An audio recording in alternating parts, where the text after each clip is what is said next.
কিরে মা, পুজোতে আসবি বলে আসলি না? সামনে হোলি আসছে, জামাইকে নিয়ে ঘুরে যা। হ্যাঁ মা, তোমার জামাইয়ের অফিসে অনেক কাজের চাপ ছিল তো, তাই যেতে পারলাম না। ঠিক আছে, তুমি যখন এত করেই বলছো, আমরা হোলির সময় অবশ্যই যাব। ঠিক আছে, আমি এখন রাখছি, তো দাদা আবার কাজ থেকে চলে আসবে, আমাকে আবার রান্না করতে হবে। ঠিক আছে। ঠিক আছে মা। কি ব্যাপার, কার সাথে তো এসে কথা বলছো? কেন, মায়ের সাথে কথা বলছিলাম, তাতে কি হয়েছে? না কিছু না, সকাল থেকে একবার কল করার প্রয়োজনও মনে করো। তুমি তো বলো আমি যখন অফিসে থাকবো বারবার ফোন করে আমাকে বিরক্ত করবে না, তাই আমি ফোন করিনি। ভীষণ জোরে খিদে পেয়েছে। শম্পা, আমাকে কিছু খেতে দাও। ও, তুমি তো আবার আমাকে না জিজ্ঞেস করে কোনো খাবারই বানাও না। আমার রান্না হয়ে গেছে। তুমি তো আমাকে জিজ্ঞেস করে তবেই খাবার বানাতে। তুমিই তো বলেছিলে, কথায় কথায় এত জিজ্ঞেস করার কি আছে?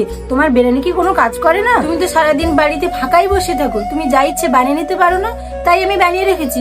ঠিক আছে, তোমাকে আমি খেতে দিচ্ছি, চলো।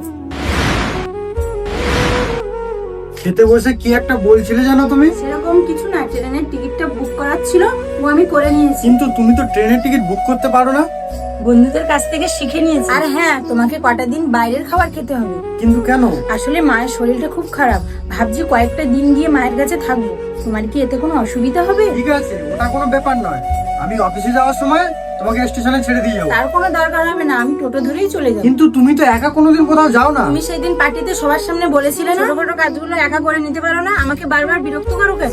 তুমি আজ পার্টিতে যা বললে না, যেদিন নিজের থেকে সব কাজ করা শুরু করবো না, সেই দিন তুমি সব থেকে বড় প্রবলেমে পড়বে। কথাটা মাথায় রেখো। তোমার যা ইচ্ছে তাই করো, আমি একবারের জন্য দেখতে যাবো না।